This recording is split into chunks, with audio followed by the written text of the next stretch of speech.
Welcome to What is Microlearning? Just-in-time learning for your opportunities for your classroom. So microlearning refers to the learning strategy that delivers learning content to learners in short, bite-sized nuggets.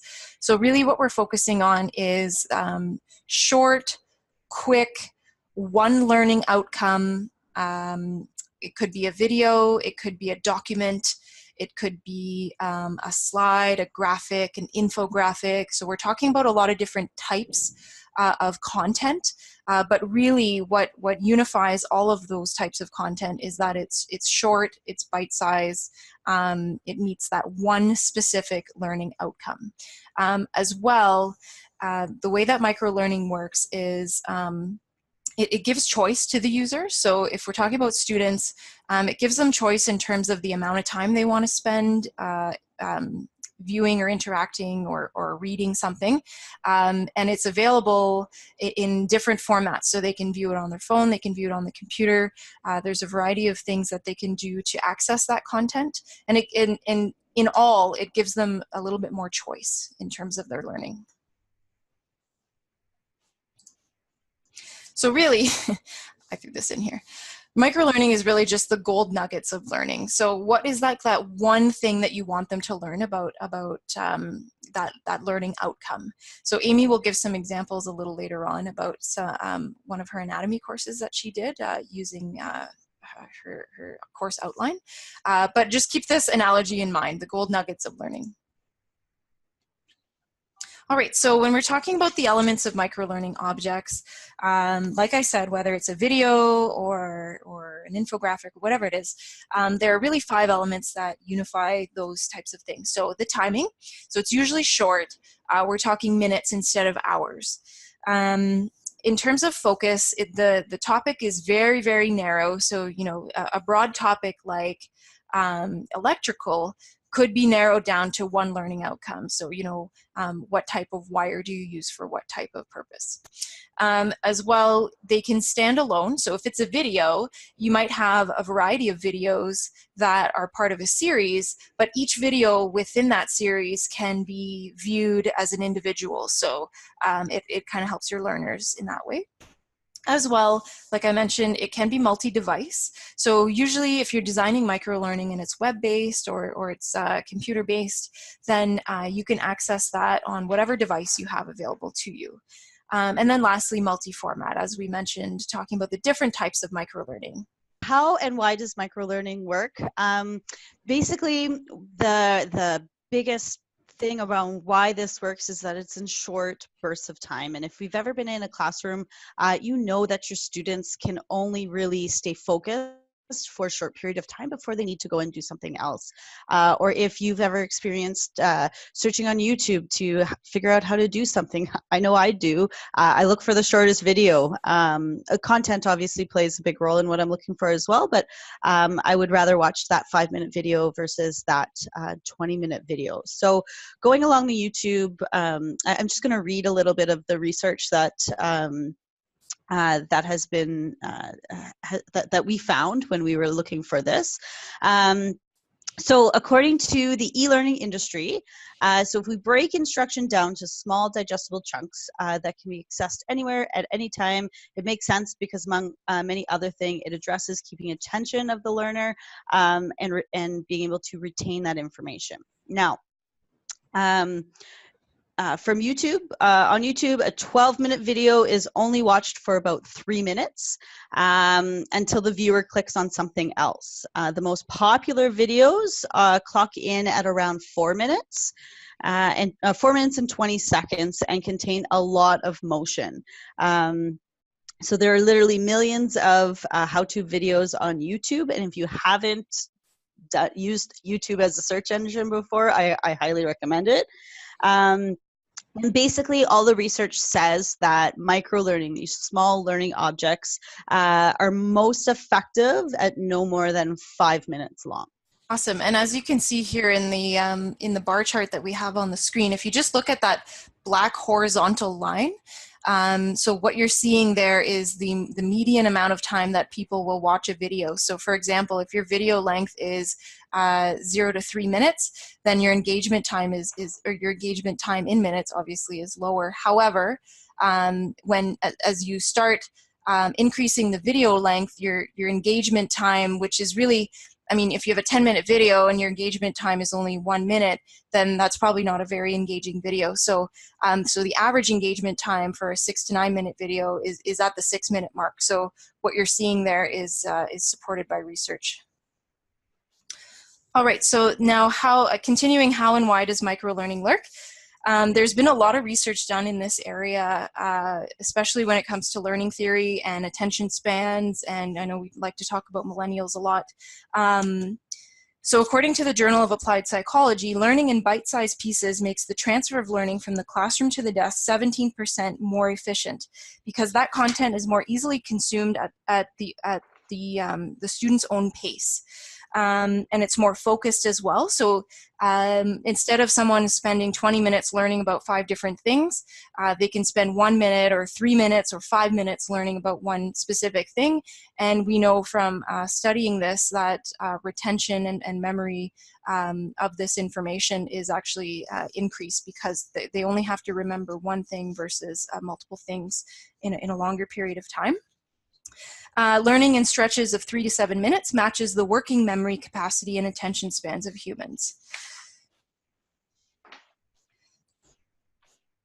Now we'll get into some examples of microlearning, because we want to show you different things that you can use in your classroom, or we can show you some examples of microlearning that you can create yourself.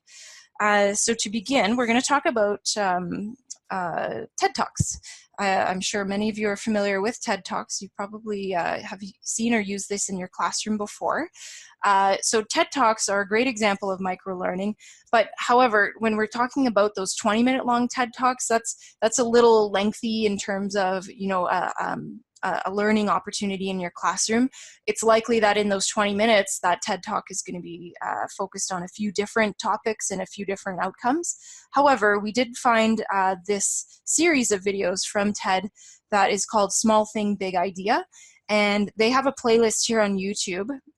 We will send this Google slideshow to you after we're finished this webinar, so you can click on the links and check this out. But it looks like a brand new series. They've last updated it in November, and you can see the time length of each of these videos. So they're about the 3 to 3.5 minute mark, and it's like one idea in a short period of time. So this is manageable to show in a classroom when you've only got a certain period of time to deliver your content, and if you want to infuse a small micro-learning video into your classroom, this is a great opportunity to do it. I'd like to also show you infographics. So we had a session that we delivered on Tuesday of this week for Reading Week about how to create infographics, but I do want to show you some examples of infographics that you could use in your classroom. So all I did here was just went to Google and typed in infographics and then went to their image search. You know, you can further sort that if you click on tools and then go to labeled for reuse with modification. There are different types of infographics that you can show here in your classroom that are Creative Commons licensed. However, if you link to infographics from your Moodle shell, or if you link to them from your presentations, that's fine too. So you can use these in your classroom. So, you know, I won't go into the detail of all of these infographics, but if you've ever seen or used these before in your classroom, you know that they're effective because they really present, you know, concise information in a visual way. So actually what infographics are really good at is taking a lot of information and boiling it down to very key specific ideas. So let me just see if there's one that I can, you know, highlight. Here's a good one. So 5 tips to keep your chin up. You know, this has 5 tips, which is fine, but it's basically all surrounded around one theme, and it's all on one page. So someone who's looking at this can probably read this in, you know, under a minute, get the ideas that they need, and then they can kind of apply that. I've been learning a lot about infographics from Sarah over the last few weeks. And one of the things personally that I can share as an experience is that I find that infographics are, if you've ever been on a bus or a subway, that sort of thing, it's more advertising our education. I like to use it as that's my analogy, that it's, you only have a short period of time to get your information across. One of our colleagues takes her syllabus and makes it into an infographic, and I think that is just genius. So infographics are, as we can see, Sarah had a great attendance in her sessions, are becoming really quite popular, and it's this idea of microlearning, that we want what we want and when we want it. So sorry, Sarah, are you No, that's cut in good. on you? Good to add, absolutely. And here's one that I just happened upon. It's a rule of good infographic design. So it's an infographic about infographics, and it's basically talking about the same thing that we're talking about here, which is, it grabs the attention of your user. It's easier to process, so the brain processes images 60,000 times faster than text. Easily shared. That gets more into like the marketing aspect of it, but we do know from advertising, the world of advertising and marketing, that short, quick, to the point works. So regardless of how you're delivering that, there's ways of designing infographics that are more effective than others. So you can come see myself or any member of the Hub team if you've got questions or you're interested in that. I do want to show you another thing here. So Getty Images. So now we're talking about illustrations. So we talked about videos, infographics. Now we're on to illustrations. Another great way that you can use infographic or graphics in your course are illustrations. So let me just show you here. I just typed in human body and I'll go to anatomy.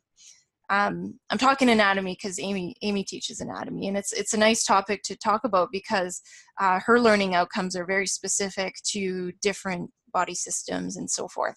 So here's an example of let's see here. There's examples of heart.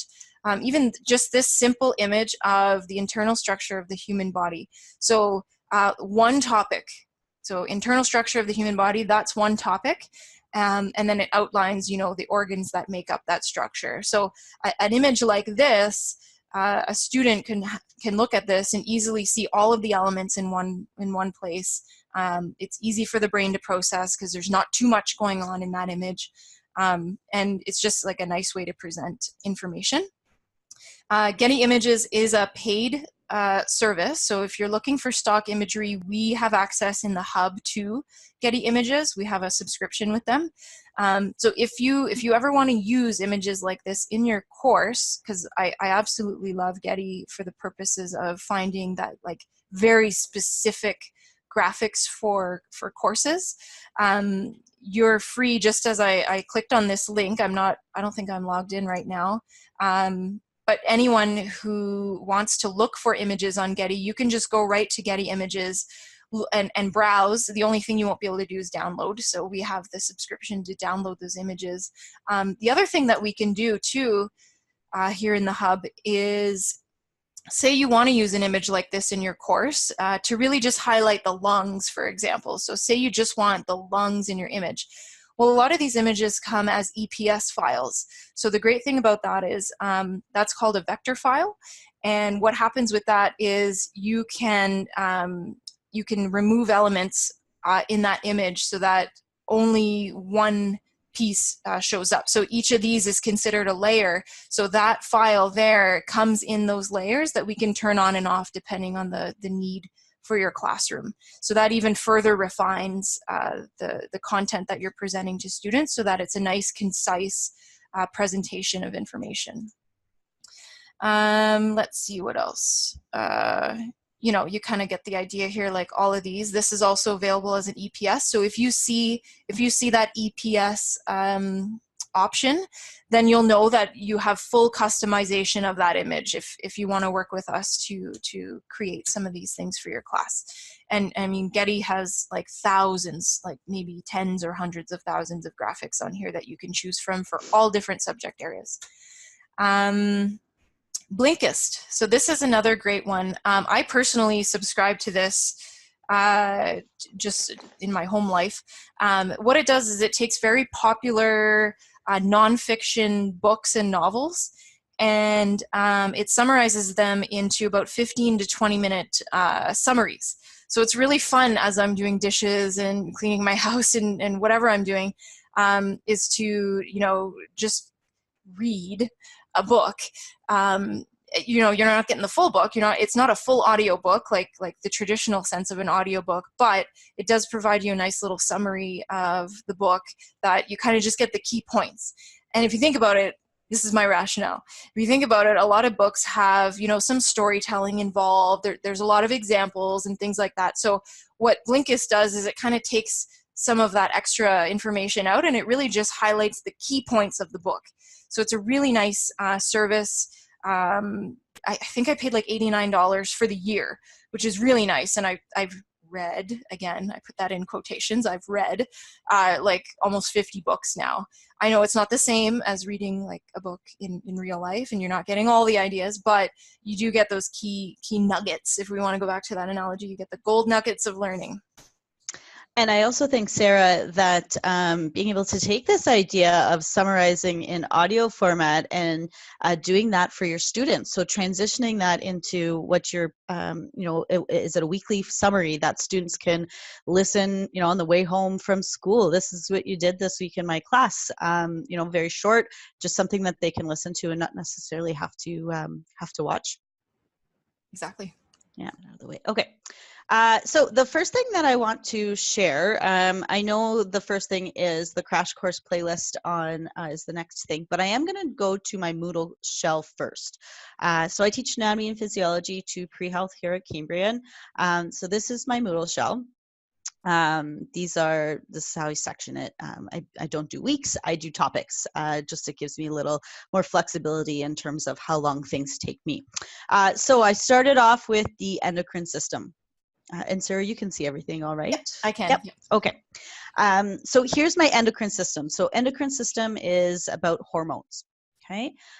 So I have my lecture notes. Students will print those notes, bring them to class. The microlearning pieces that I want to show you, though, are sort of twofold here. The first one is interactive content. So I am in love with H5P. H5P is amazing. It's an interactive tool that has not a million, but lots of different applications.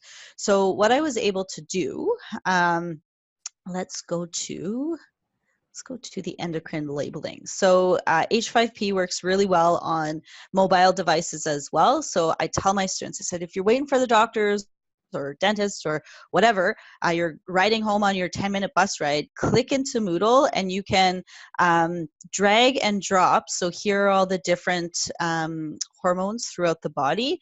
So where is the hypothalamus? Okay, where is the thymus? So the students are able to drag and drop. Okay, that's not the pineal gland, but so I'm going to get things wrong here. And then they're able to check and see which ones they got correct and which ones they got incorrect. And they're able to retry over and over and over again. I haven't put any restrictions on it, but they're microlearning. They tried something new, which is another nice one, endocrine matching. So again, dragging and dropping. So the adrenal cortex releases these three things, and students are going to, again, drop, drop, drop. Okay. And then check, I probably got none right. But H5P, like I said, if you haven't explored it yet, it is amazing. My students are absolutely loving it. Their feedback has been wonderful, saying, you know, I'm in the moment, I have 5 or 10 minutes, 15 minutes to spare. I'm able to do small snippets. They have their midterm coming up. So I've encouraged them to go through and explore these different, through the different systems. The other thing let's go into the cardiovascular system with the heart. So again, lectures, interactive content, some printable handouts that if they paper-based is still great, but then helpful videos. These videos that I try to put on here, I've embedded them right into Moodle. So again, a microlearning opportunity. I try to keep them to under 10 minutes. The next Crash Course Anatomy that I'm going to show a playlist on YouTube. It's pushing the limit of microlearning, and I absolutely see this in my class. Sometimes I will start my a new unit with showing a video, and sometimes they're 10, 11, 12 minutes. And by the 8-minute mark, I feel students, you know, I can see them in the class sort of start to lose interest. But so I'll transition. So anyway, so that's my course. Brand new this year that I've done this. I've developed all of these things this year, and really it doesn't take too much time. So they're reviewing for their midterm next week, but these are really, really great. And I'll just sort of plug Sarah. She's been amazing to help me to do these on my own. So she sat with me for the first time, and then you know, I'm able to now do them myself. So the videos that I link to in my that I use a lot are here. I don't. Okay, so obviously there's an ad here, but this video, oh, this video is different. Why? Oh, that's Hank Green. So this video, I don't know why it's saying it's only 1 minute and 52 seconds. It must just, oh, it's the preview. The preview. Yeah, so if you see the courses here on the right-hand side, it will take you through the a really big topic, the human body. Okay, he breaks them, these are all free and he's amazing, but it breaks them down into really small snippets. So what is anatomy and physiology? And then it starts and breaks down, takes another big topic, okay, a whole, breaks it down into 4 different about 10 minutes. You'll see here tissues part 1 is 10:43, etc. And it will take us through the entire human body. So Hank has taken a really big topic, broken those down, chunked them, and has made microlearning. Again, I feel personally, just from my personal experience, that it's pushing the boundaries a little bit for microlearning, but the idea is sort of there. Now, Sarah, do you have the link to our newsletter? Yeah, I'll screen share again here. Yep. Okay, so we'll go back to the slideshow. Thank you, Amy. So Amy showed you her crash course playlist and her H5P in Moodle.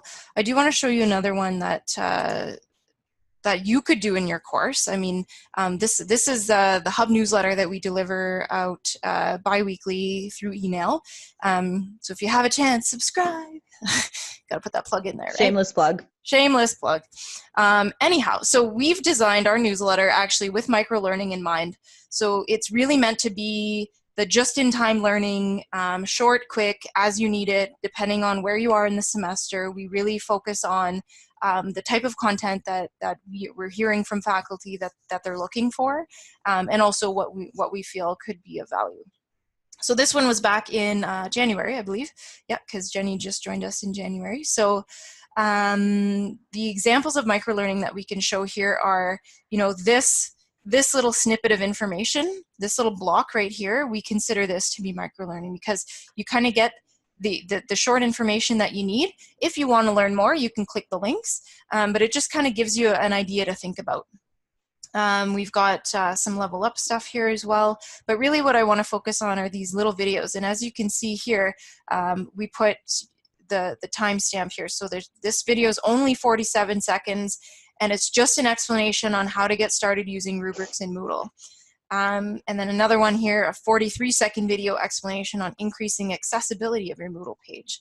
So very short, very quick, very focused videos that Amy actually created to help our faculty and our staff when they're if they're teaching in the classroom or if they're using Moodle. There's ways for them to learn a little bit more about Moodle. It's just kind of that drop in the bucket, sort of that slow drip that we want to give people with just a little bit of information at a time.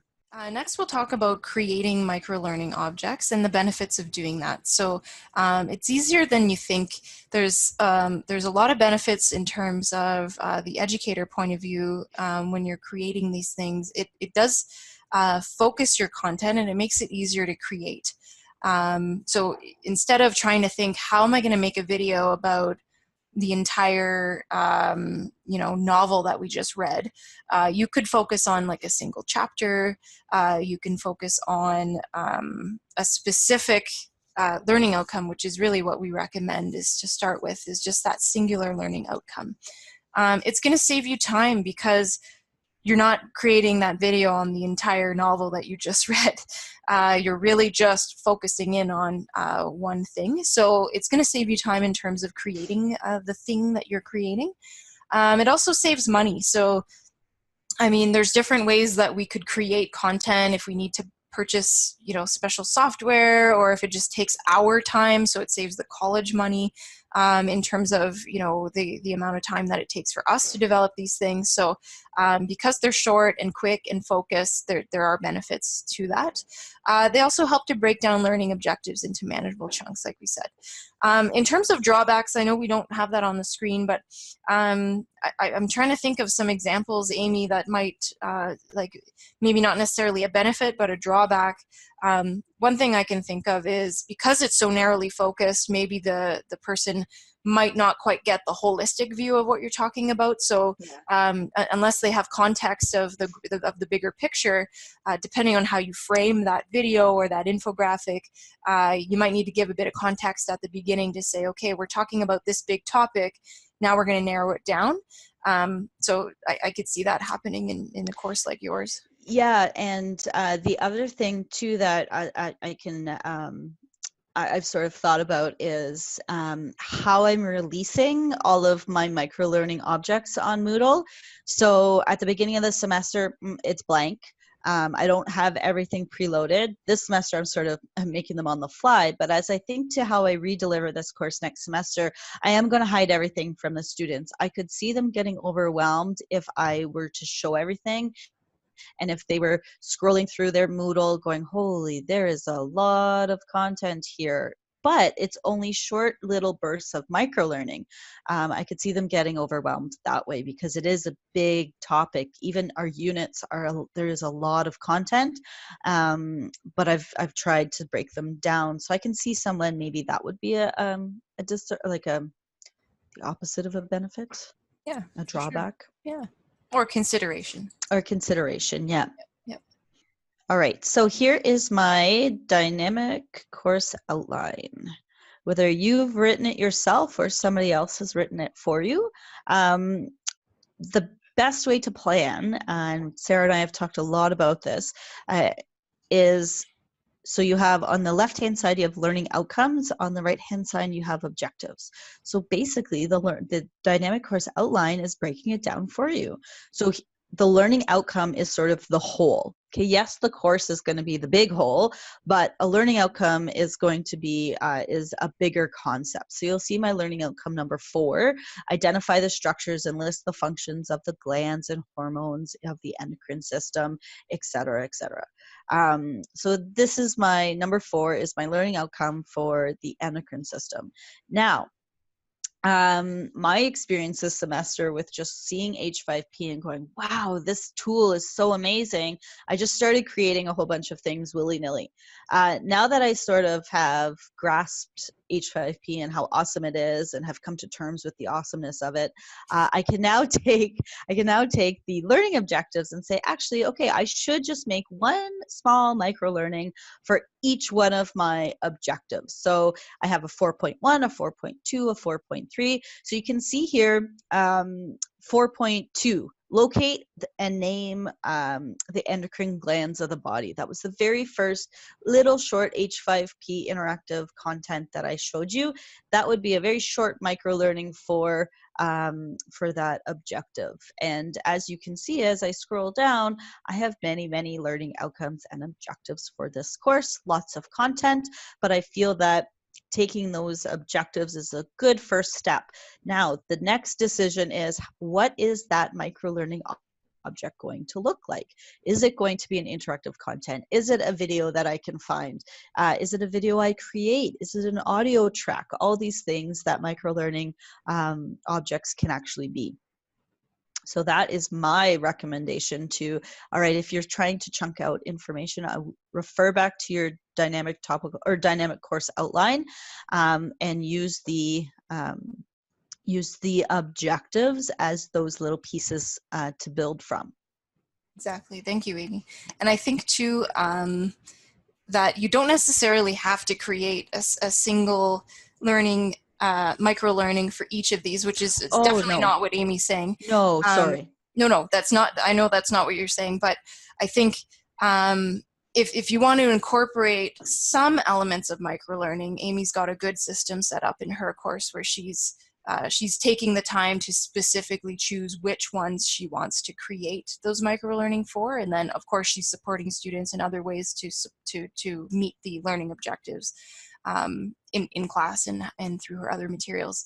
But the other thing too that we can consider, just like we showed you, there are TED Talks available, there are videos that are already available. So curation of content and locating content that's like that across the internet, because it exists, and trying to just fill the gaps with sort of your own knowledge and your own creation of materials.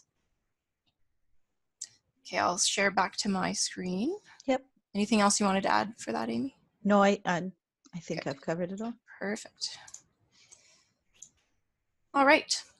So that was just an example that we wanted to give you as what we thought would be like a nice tangible next step, where if you do want to create something for your class, that's a good starting point that we would recommend. The other thing that we can show you here, we've got a micro-learning video template.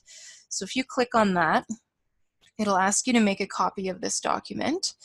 So when you open it up, I'll just zoom out a little bit here so you can see the whole thing. So this is a template that we created with our team actually for Reading Week, so that we could get some practice as a hub team creating some micro-learning videos. And we're freely sharing this out to all of you as well, that you can use to develop your own micro-learning videos. And basically what this template does is it sort of outlines the different steps and components of your micro-learning video. We've got the time up here, so we recommend between 45 seconds to a minute and a half. That's very ambitious, but we're only really focusing on a couple tips, like 1 to 5 tips, points, outcomes in the video. And really that's all just like bullet points. So we've got a hook. So, you know, have you ever wondered how to create videos in your course? Transition. In this video, we'll cover 3 tips when you're using smartphones to create videos. In the body content, so tip number 1, you know, hold your phone horizontally. Tip number 2, make sure it's in focus. Tip number 3, make sure your audio is working correctly. And then application and conclusion. Now that you've learned these 3 tips, go and try to create a sample video for your class. Use your own smartphone. Closure. Need help? Contact the hub, or need help? Get a hold of me at this email address, or my office hours are here and here, or bring your ideas to the next class. You know, there's a variety of ways that you can close that video depending on what you want your students to do, or what kind of outcome you want.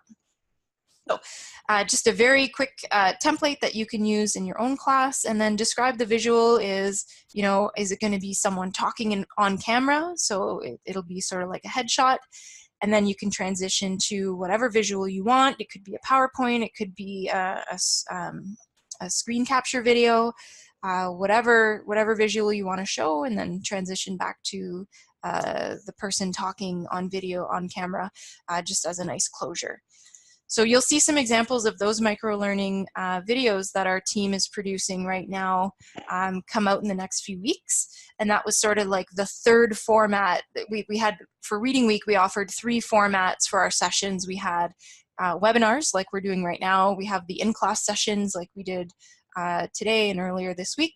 And then these micro-learning videos is sort of the 3rd way that you can take some of the learning that we're delivering during Reading Week and view it in a short, quick time frame. Lastly, I want to show you, if you're interested in creating infographics, the session that we delivered earlier this week, we saved that as a Padlet. So you can click that link and you can view this Padlet. You just kind of scroll. It has information about why infographics are valuable for education. And then it goes into the different types of infographics that you can use in your course or that you can create for your course. There's a bit that goes into creating infographics, so we encourage you, if you're interested, to check this out. And if you're interested in learning a little bit more or need some help, you can reach out to us. In the workshop that we delivered earlier this week, we kind of went through a process that takes large ideas and refines them and sort of narrows them down into a singular topic, which is really what we're talking about here today in this webinar about microlearning. So these are the different steps that we followed in the workshop to where we got to, to sort of like a prototype for building our our infographic. And then we recommended a tool like Piktochart that you can go and create. So here's an example, actually. I think Amy mentioned this at the beginning of this webinar. Laura Killam worked with our student here in the Hub to create this infographic with her course outline. So basically, she's got her title here at the top. We've got some contact information, the focus for her course, the breakdown of her course evaluation, presented visually, of course, on an infographic, the different policies that she wants to emphasize with her students, the books or the textbooks that they're going to require, some different elements of the course like gamification. As well, she sort of breaks down the different topics that she's going to cover in this course. And again, using visuals because it's an infographic. So having icons represent the various elements of her topics that she's covering in her course. So you do have help on campus through the Teaching and Learning Innovation Hub here with our team. So if you're interested in doing something like that for your course, we can work with you to create an infographic. And it's a nice like one-page handout that you can give to your students at the beginning of class to say, all right, I mean, you might not want to say this out loud, but like, I know you're not going to read the whole entire course outline, but you can say, I've summarized the course outline in this one-page visual to help you. So that a lot of students, if they want to take this, they can put it in their binders or put it up in their desks at home. So that's just an example of creating infographics. All right, so we're at the end of our presentation here about microlearning, and we hope that you've gathered some valuable information. It might not have been new information, or it might have been new information. Maybe you're using microlearning already and maybe not. Maybe you didn't realize you were using microlearning, and now you know that there's actual value in what it does for learners. So that might encourage you to seek out microlearning opportunities and the types of videos. I certainly was not very clear on like the timing of videos. So it's good that I'm glad that you shared that example, Amy, from your class. Like we can all see when students are starting to fade when we have those really long videos. And that's a clear indication that your engagement is dropping. So yeah, you want to add something? For sure. So in the chat, so Sarah and I will stick around for if you guys have any questions or would like to book one-on-one follow-up meetings. But I have put in the chat a little form, just a feedback form. If you could please complete that for this session, that would be very much appreciated. But I believe we're at the end, and we will stick around, like I said, for a few minutes to if you have any questions. So feel free to put those in the chat or unmute, and we thank you for joining us. Yes, thank you very much.